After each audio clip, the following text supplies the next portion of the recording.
Nemusíš tomu věřit. Kdysi se svešel semhle. Zvedl jsem tě a řekl tvý mámě, tohle dítě bude nejlepší na světě. Tenhle kluk bude lepší, než si umíme představit. A ty jsi rostl a prospíval. Žasli jsme nad tebou, každý den byl malej zázrak. Pak nastal čas osamostatnit se, vykročit do světa sám za sebe. Jenže někde na té cestě ses změnil. Nebyl jsi sám sebou. Od lidí kolem si nechal nakukat, že nejsi tak dobrý.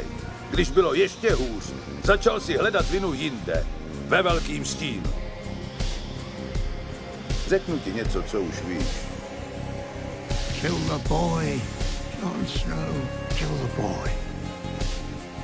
And let the man be born. Svět není jen samý slunce a duha, je to hodně zlý a drsný místo. A i když jsi sebesilnější, srazí tě na kolena a nechá tě klečet, když to připustíš. Nikdo nerozdává tak tvrdý rány jako život. Ale nejde o to, jak inkasuješ. Tady jde o to, kolik ran uneseš. A přesto se znovu zvedneš. Kolik ran dokážeš přijmout a nezastaví tě.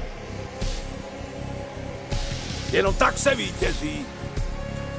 Chce to znát svoji cenu a jít houževnatě za svým, ale musíš umět snášet rány a ne si stěžovat, že nejsi tam, kde jsi chtěl a ukazovat na toho nebo na toho, že to zavinili. To dělají zbabělci a to ty nejsi. Jsi lepší, pamatuj.